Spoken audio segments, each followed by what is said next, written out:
great way for a delighted John Cleland to start the new season. Second on the grid, first in the race. That'll do nicely.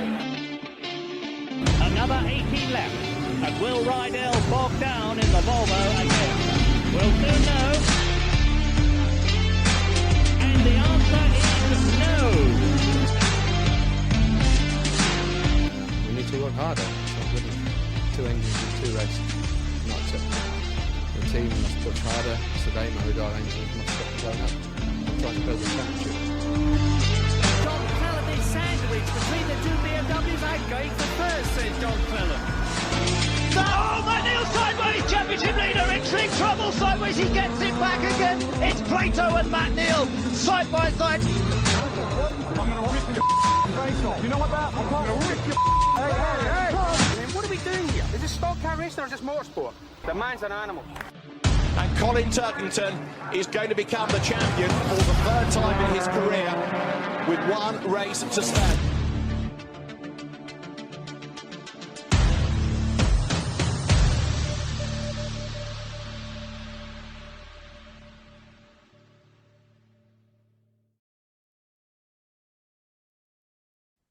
Hi again, everyone. Welcome to a brand new edition of Reverse Grid, the unofficial BTCC podcast.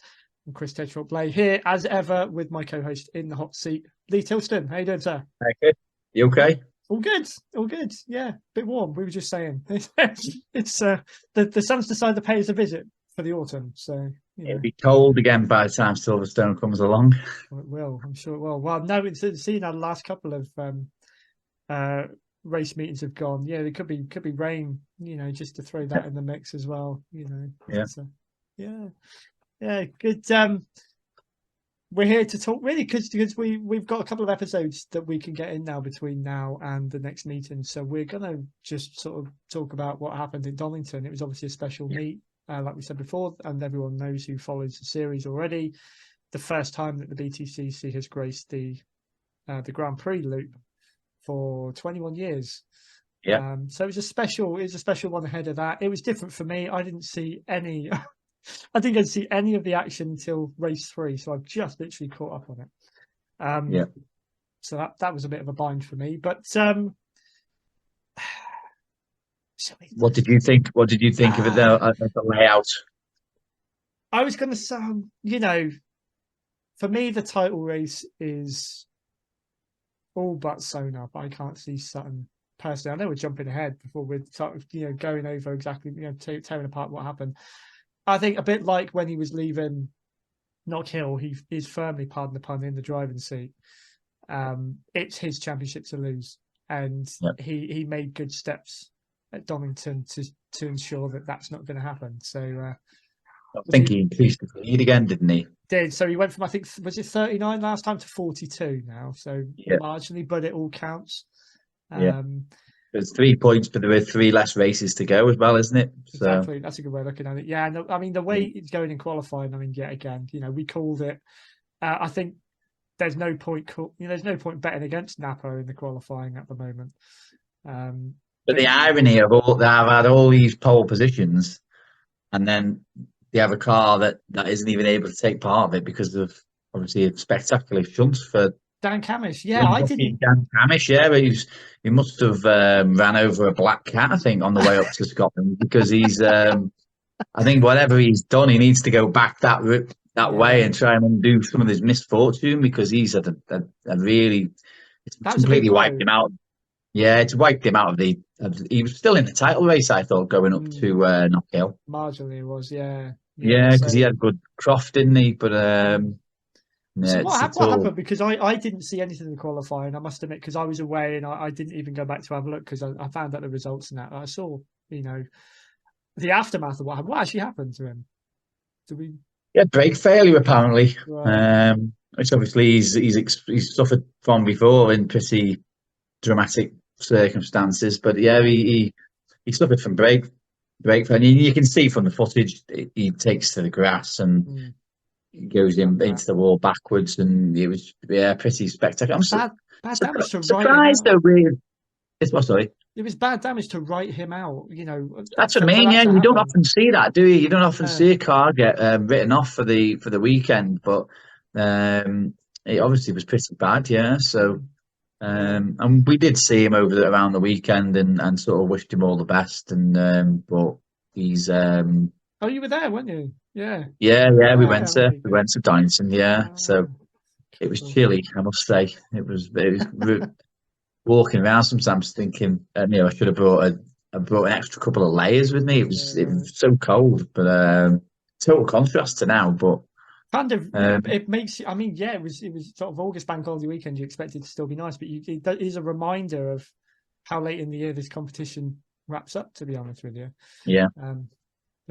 Yeah. But I do feel so for the minis in that respect because they carry on until November time. I think they clock off. Oh right, So do they? yeah. So They were carry on. entertaining. Yeah, they were entertaining as always. I didn't see anything of the support races at all. This Yeah, time there was round. another big shunt for one of them. Rolled it, put it onto his roof, in through the chicane. They clipped Tim Harvey's favourite The thing. tyre The stacks tyre are going to come back to. We need to call that. Maybe they could call that chicane. They're going to keep putting the tyre stacks there. Maybe we should call it Harvey's. And they clipped Harvey's tyre barrier and only gently, and it just flipped him over onto his roof. So. Doesn't take a lot. I remember being at Thruxton earlier in the season. The minis again. I think there was a tyre stack incident there, really, where one of them ended up. Was that the old minis, the classic ones? No, this was the Mike Jordan. Oh, that was this is the challenge ones. The challenge trophy ones. Yeah. There was no tyre stack. They came into play for what I did see in race 3 as well. Bloody, taking part of Jake Hill's car with them. But I mean, I didn't catch it because obviously I did record the live footage and I started watching it back, but then I'd not got round to watching race 2, and by then the highlights were due, so I just ended up watching the highlights. But I was led to believe that Tim Harvey and Paul O'Neill had a real rant about them, but I couldn't quite find I found Paul O'Neill's, but I couldn't find Tim Harvey's, whether he said it from the commentary box or mid race or something. But they were right. It's. I don't know who makes these rules. I don't know whether we've mentioned on here before, but I don't know whether it's a TOCA issue or whether it's a motorsport issue in general. But there seems to be some real proper busy bodies at the moment in charge of motorsport, and to me they're ruining the sport. They're absolutely ruining it. And this was going to be one thing I was going to bring up actually. So if we kind of break it down, qualifying pretty standard, Napa, Sutton, getting another pole, just pipping Ingram to it and all that. But for me, it was I'm thinking of the right race now. The end of race 1, Sutton wins, but it's the altercation between Tom Ingram and Jake Hill. I mean, really, really fierce battle over the line there. Classic touring car move, wasn't it? Exactly. And I was going to say regulations. How much, in your opinion, especially this season, I've noticed it more than last season, really, that they're coming into play and kind of turning results on the head. What happens to the good old elbows out, let's get it on, whoever crosses the line first is the winner? Why? Well, I've always been an advocate of Rubbins racing, but I saw somebody say that on Facebook recently, and then they got a bit of a dressing down from it. But you've heard professional racing drivers use that expression, but there has to be a certain surely you have to manage championships differently. And it seems to me, and I've used this expression before, it's as if they're trying to Formula One-ize everything. Now, there's moves that you can do in a single-seater car that you could never dream of doing in a saloon car. So they should be managed differently. Yeah. But we're watching racing this season where they're almost going round on rails. It's like a procession. And I honestly believe it's getting to the point where drivers are thinking, well, I'm frightened to make a move here in case I lose a place, or unless the move absolutely totally presents itself, I then make I mean, I spoke to Jake Hill's dad after the first race at Donington, and I think I said to him, Jake was the only one that made a race of it, made that race interesting. Yeah, because I mean, Jake Hill had an amazing race, contradicting what I've just been saying in a way there. But if you took Jake Hill out of that race, I don't know where the passing would have been coming from, because it was a processional race, really, with the exception of Jake Hill. And we're starting to get more and more of it. Did he start 5th, I think, or something? He was a little bit further I think started 9th. There we go. Then He powered his way through. Yeah, but he got shuffled back to 11th, I think, with an incident with Dan Rowbottom. So he came back and obviously and finished 2nd. I mean, I'm a massive Jake Hill fan. He's, there's only Colin really that I would say I'm a bigger fan of. So I'm a big fan of Jake Hill, and he's a top lad as well. But for me, I don't think Tom Ingram did a lot wrong there. I didn't see anything. Yes, because I again, it's taken me till now. It's just a racing incident, and I would expect Jake Hill to do exactly the same as what Tom Ingram did in that position. So I was watching it back after obviously hearing what everyone's been saying about it, over the weekend and whatever. And, I've been watching a lot of these, like I've said before, a lot of these past season reviews and that, kind of swatting up on my BTCC history. That resembled what you used to see. I kind of looked at it and I was thinking, where is the point at which they were penalising Ingram for?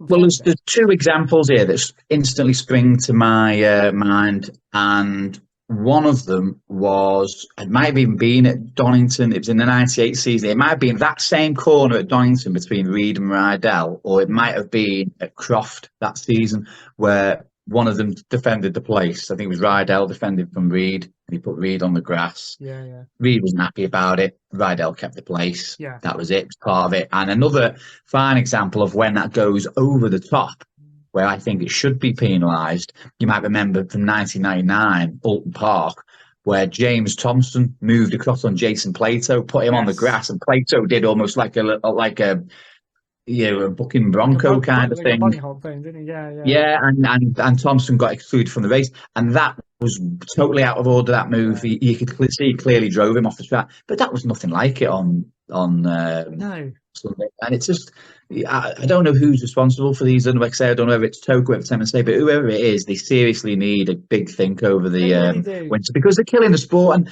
I know that safety is paramount. But tell you what, if safety is that important, if safety is that paramount, why don't we just stop racing altogether? And there we go. Nobody's going to get hurt then or anything, are they? Safety. There has to be an element of risk. I mean, and even little things like, putting those tyre barriers up is another one, the track limits arguments. And looking at that chicane, see, one of the things I was really looking forward to after 21 years of not seeing it go into the GP track was that little chicane, because I thought that'll really add something. But when you look down over it with the camera footage, it was almost straight, wasn't it? Yeah. It was almost like a straight road with just a slight kink in it. And I don't think there was a single overtaking manoeuvre there all day. And they've done that with a lot of chicanes in the country now, where they've straightened them out or removed them altogether. And you just think, what's the point if we're that obsessed with safety? Why don't we just stop racing? Quite. I was going to say it's getting daft. I think I really do. It's getting silly. It's a very Darwinian thing, isn't it? When you look at motor racing, it's like, are we as a race? Pardon the pun. It's never been safer. Motorsport's never been safer than what it is. Why they keep introducing these rules, and it really is ruining it for me. Motor racing is one of those things, people who want to do it, talented enough to do it, brave enough to do it, they should be given the chance. They put themselves in that position for a reason. They want to race. It's this thing that's in us to be competitive, to be the best, to kind of push our own mortality, if I'm going to go kind of further as well, because this is what I mean. If you look at it on the basal thing, we are an animal that is deciding to strap ourselves into a very fast vehicle under our control, go as fast as we can, while there's about 20, 25 other vehicles of the same on a very tight surface. There are some risks involved. There are going to be some things happening, but this is why people do it, and this is why it's become so popular. And I think you're right. They're in grave danger of really sucking the life out of it. There's just a few things that I've been rolling my eyes about this season, particularly with the qualifying. It's just every now and then it's like so and so's had a lap time taken away for track limits, things like that. It's like, have I not been? It's almost to me like there's people that just need to be seen to be doing something. Quite. Exactly. That's our rant, ladies and gentlemen. Anyone at Toka, That's only part I could have gone. That could have gone on. anyone who knows more about this, who knows more about the people that are making these decisions, come on, argue your case. But please, give us something back. That is why we love the touring car so much. Because I'd love a driver's feedback, and I would love to think that whoever makes these decisions, they speak to proper racing drivers and racing people. Because listening to Tim Harvey and Paul O'Neill and their rants on certainly on the track limits and that move in the end of the race, they were well against it. Now, if you're not going to be listening to professional, experienced racing drivers, who are they making up these rules? The people that's the only time they've driven fast is down the M6 on a Friday night. Who's making these decisions? Because they just look to me like they just want to be seen to be seen. Yeah, I mean, I suppose in contrast to Not Kill, where you got to feel for Tom Ingram again, because he's achieved the result and it's been taken away from him. Not as severe as we saw. He wasn't excluded from it. He dropped a place because of that. Impact on his title chances, I feel probably would be minimal. Not Kill. We discussed, didn't we, on the last show, that it was, and we talked about maybe it being a little bit too severe for something that's obviously caused by the weather and the fact that he loses not just his race win, but he also has to start at the back for the next race. Yeah. When surely they must be able to work out. I mean, if they can give Tom Chilton, for example, a 5-second penalty because he started slightly ahead, can he not incorporate something like that within the race? Exactly. Even if it's a little bit more spin, it's like a 10-second penalty or something like that. Surely that would be more befitting. Would still be on the grid. You've not taken absolutely everything away from him. Maybe you just lose half the places or something, but I'm sure there could be a way. It just seems a bit too severe for me for something that's either. Yeah. I mean, I don't like to say I'm not. When it comes to motorsport, I'm not one of these that knows every little technicality. I don't know how long it takes to sort out a ride height. If it's a 10-second or 30-second job, which means they're getting a big jump. But if that's the case, they deduct them 30 seconds. Exactly. That's what I think we discussed that last time. Is work out what time it should have taken them to do that and dock them that. One thing I will say, I saw that came out of that. The silver lining out of that race one result, I think, an angry Tom Ingram. Yeah, it's a driving angry Tom Ingram. I think he was really entertaining. And do we need that? I mean, obviously, he's really still got his claws in. He's not letting Ash Sutton run away with his title yet, as we saw when he carved out the win in race 2. But do we need to see more of that, Tom? Rather than it was certainly. He's been kind of, I wouldn't say coasting. He's been really, really putting the work in, but he's, as we've said before, he avoided all the drama. Everything was going fine until Not Kill, and now a couple of things have gone against him. Is this a stage? I don't think it's going to make any difference to the championship. But I mean, he said that the car hasn't been like that all season. Didn't he have to qualify? And I think he said, I feel like I've got my car back now, or got a car that can compete. I didn't realise he'd only had one win prior to that all season as well, which I was quite surprised by. It's been on the podium. I haven't got it in front of me how many podiums and that, but second, third. I was looking at the top 3 from the first. It's the top 3 in the championship. So Jake Hill, Tom Ingram, and Ash Sutton. Yeah. It tells a tale when the first 2 races. First 2 races. They shuffle around a little bit, but there's a reason why they are the ones vying for this championship. I would say, we kind of say Colin Turkington was, in our opinion, out of the loop last time. I think he well and truly is now. 99 points behind he is now. Jake Hill is again clinging on to a really outside chance, but if he drives like he does, he could make it difficult for Tom Ingram to get second, even in my opinion. That's probably the most interesting battle now, isn't it? Is who's going to be the best of the best out of those two. I mean, do you think? I mean, without meaning to look too far ahead, because obviously we're trying not to touch Silverstone, but I suppose it's an inevitable question after Donington. But do you think Ash Sutton can wrap the championship up at Silverstone? What would the points gap need to be?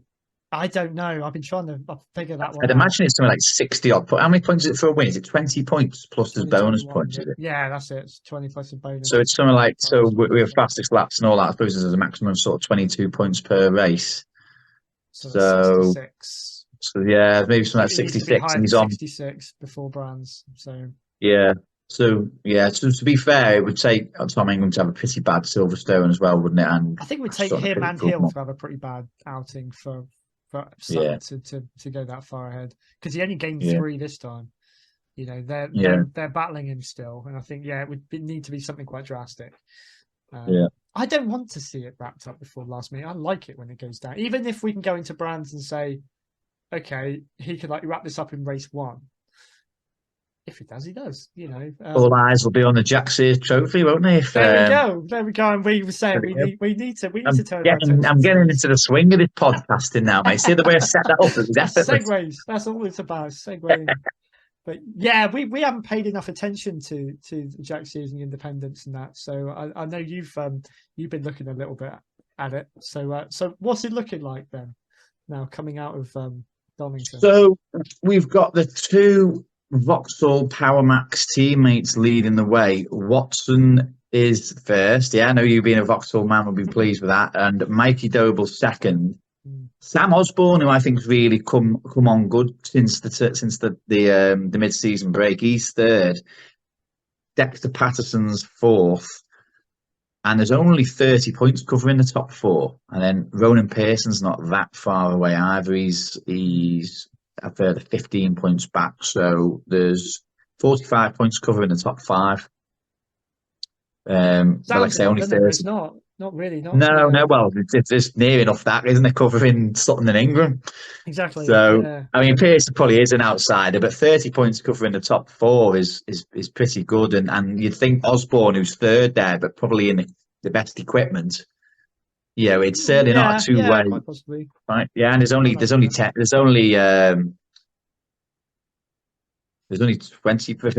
points between them. Oh, 25 points, sorry, between them. 24 points and Doble between Osborne and Watson. I think Doble was leading the Jack Sears quite a while, really, before Watson took over. Yeah.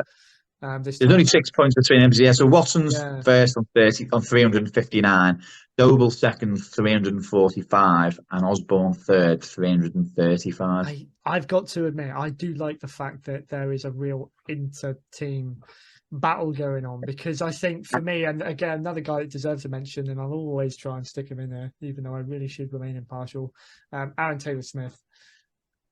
You know, a blinding weekend, I feel, and finally back on the outright podium. So we'll come to the independents in a minute, because I looked at that sort of when I was doing my article write-up last week. But seeing, obviously, he's in the mix. He's obviously a little further behind Josh Cook. He's not quite a closer battle in that, but he is in the mix there. And you've got the other 2 Power Max guys battling it out for the other one. So it's like, yes. And they were properly battling as well, weren't they? You know, they were rubbing and all sorts. That is what we like to see. And if they're able to do that within their team, why can't more? You know, why can't we be seeing that more? It's anyone out there who, a bit like me, I suppose, were a little bit ignorant in terms of what the Jack Sears Trophy is and sort of who's qualified for it, and just give us a little bit of a summary on that. You know, I know it's a bit late in the season to be introducing this. We should all know what's going on by now, but it's something that's always escaped me, I will say. Yeah, it's the drivers who have never had a podium, which I think we were saying, weren't we, before we started, is that Watson and Doble have both had a podium this season anyway, so they won't qualify for it next season. Ronan Pearson has almost had one, and has Sam Osborne had a podium recently? Did he inherit a podium at Knock Hill? Sam Osborne, no. I don't think so. No, I don't think he has actually. No. So there's a couple of drivers there that have had podiums this season, so they wouldn't qualify. But I think it doesn't get a lot of coverage though from ITV, does it? And I think, to be fair to ITV, at the Donington weekend, they did a special segment of it before the racing where they spoke to both Andrew Watson and Mikey Doble, and that was what prompted my interest in him. That was when I started looking at the points and thinking, God, that's really close between them. And then you've got those in there, and you know, so I don't think it has had as much recognition or talk as what it perhaps should have done.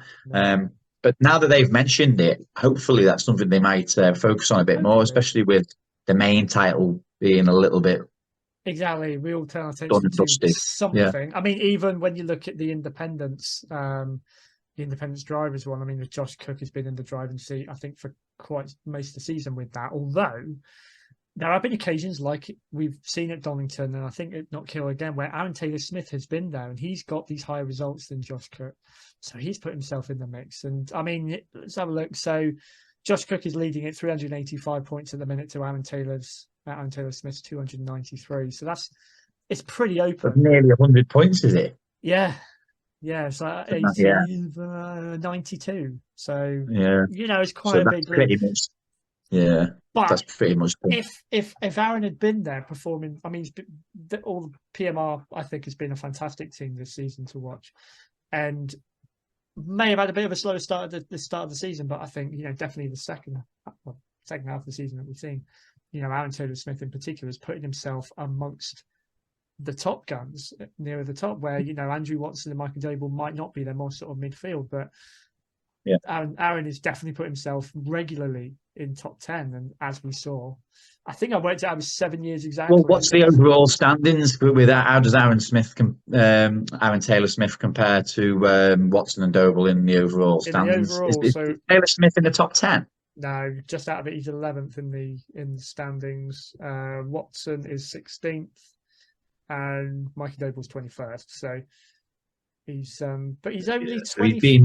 He's been quite consistent in the top 10, hasn't he? Yes. Taylor-Smith this season. I think usually outside the top 5. Yeah, it didn't start from the off, so I think those first few meetings where they were struggling, whether it's the car, he got caught up in a couple of incidents that wasn't down to him, unfortunately. If that kind of cost him, if he had driven like he has done since that all season. But we're looking at his last sort of half a dozen results here. He's had a 7th, a 4th, and then he was out the top 10, and then he's had a 6th, and then he was out 10th and 2nd. So he's been very consistent in that top 10, hasn't he? Yeah. Before we run out of time, let's talk about race 3. My heart goes out to Dan Lloyd completely. Less than can't catch a break, can he? You know what?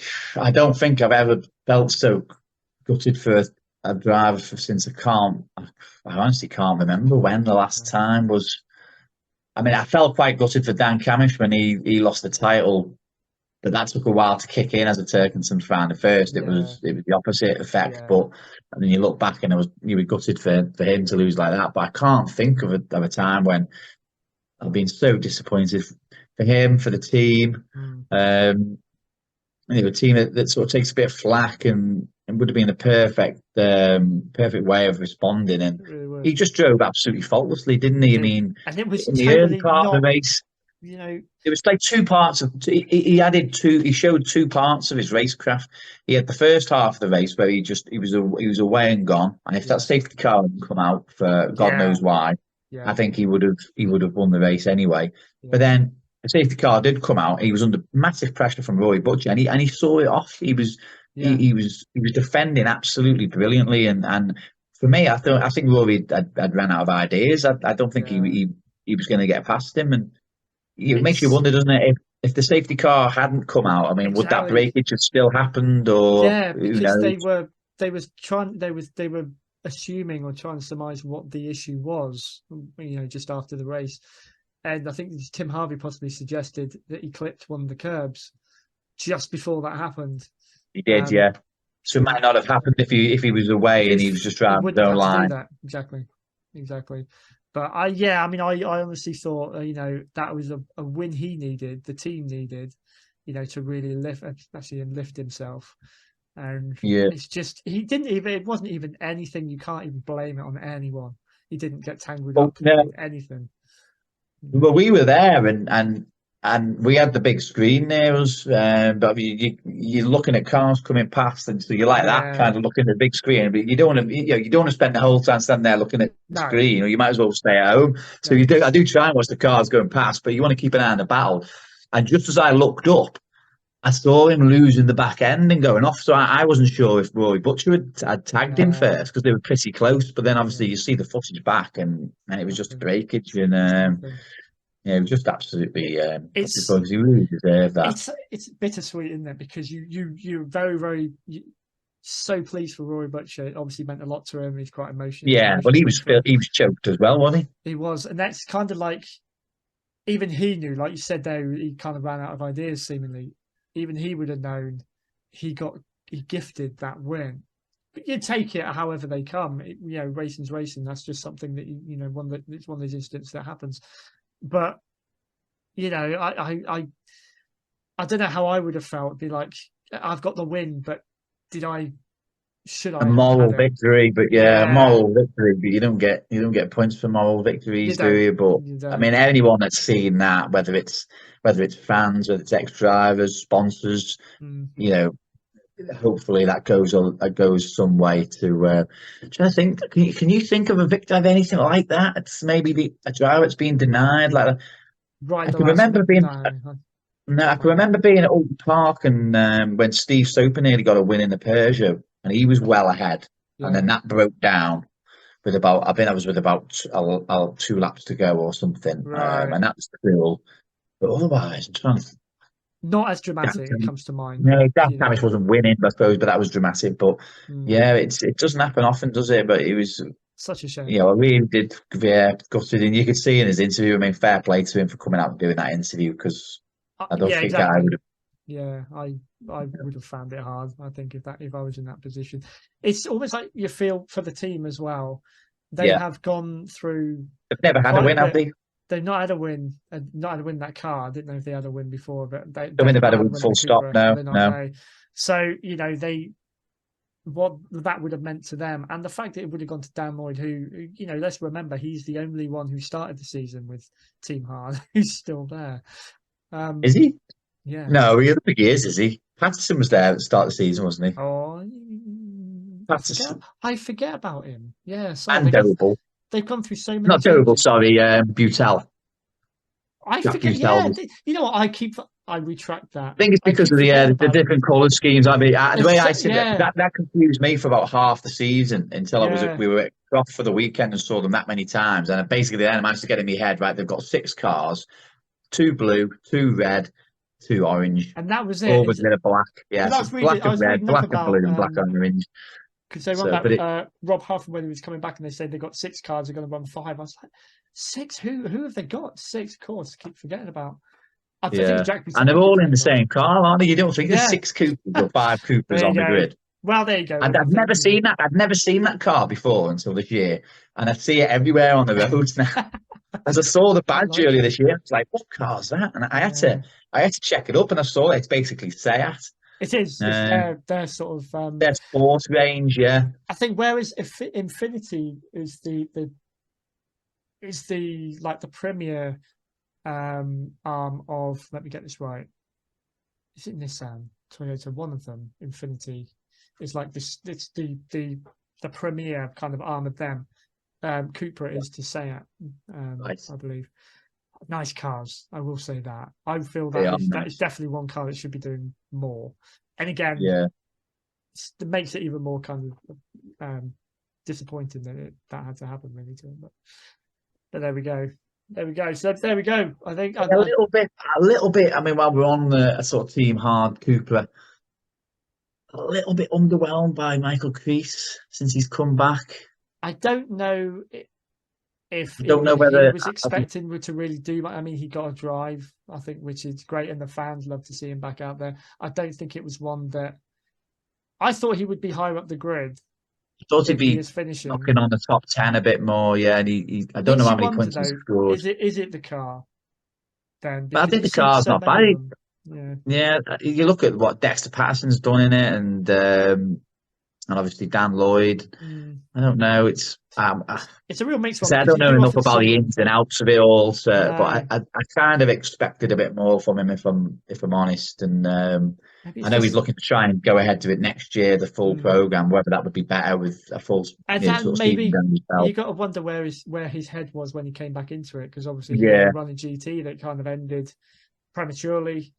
And I don't know. Maybe it's been too much of an upheaval for everyone, and he's just thankful he's got the seat. Let's see what next year brings. But Yeah, but there we go. Any closing thoughts? I think we've kind of run Donington through. I think what So it's the main points the underperform, with the exception of Jay Kill, who is he WSR or is he Mark Blundell Motorsport? I don't know, but the continuing underperforming team BMWs. Except Adam Morgan, obviously, again, yes, you can say Got a podium, in the last race. He wouldn't have had it unless it was a reverse grid race. No. That's the beauty of those races. But, you know, again, a podium's a podium. Well, I think we mentioned him in the last episode that he was surprised that he wasn't we had a bit of a debate, didn't we? That they need to basically pull a finger out over the winter as a works manufacturer, or they might not be a works manufacturer on the grid next season. But no, otherwise, mate, I'm looking down the results here, and I suppose a little bit of a return to form for Toyota, who has struggled this season. I mean, Collard had a couple of solid, top six results in the first few. Well, in every race, he finished in the top six in every race and qualified third. And then Rory Butcher wins the last race. I mean, so that's quite good. He had his moment in the first race where he was along with Tom Ingram start of Sutton. So he got his dad's starts. Yes. That is because Rob was always a fantastic starter, and Ricky's obviously takes after him. But no, it's good to see Toyota because they've been quite disappointing and got some good drivers, haven't they? Just haven't got the results. It'd be nice if they could have a really strong finish to the season. It would. Well, there we go. We're going to delve into not only Silverstone in a couple of weeks when we return, but we've also got a treat in store. We are going to. I'll let the cat out of the bag now, just to get people interested, really. So me and Lee are going to come armed with our favourite touring cars, our favourite BTCC cars, and we're going to have a bit of a debate as to what are the best, not necessarily what the best ones, but what are our best. Not the best, just favourites. What and the memories attached to them. I think we'll have some fun with that. There's definitely a lot there we can choose from. So, and if any of the listeners or viewers want to share their cars, well, maybe we can dip into a few of the listeners' suggestions We'll put it out on Facebook. Yeah, we'll put it out on Facebook and welcome anyone who sees our page and our post to let us know yours and see if we line up on, because we're not going to discuss this before the episode. We're going to see if we come armed with this same kind of ones. That'd be interesting. Well, thank you, Lee, again, as ever. It's been cracking. Pleasure. Thank you, everyone, for listening and watching. And we'll be back in a couple of weeks. It's definitely heating up. Keep the likes and the subscribes and the shares going. Yeah, absolutely. And see you soon, mate. Take it easy. Take it easy. Bye. If you enjoyed this episode, please take a moment to like, share, and hit the subscribe button. Also follow us on Facebook to keep updated about all future shows.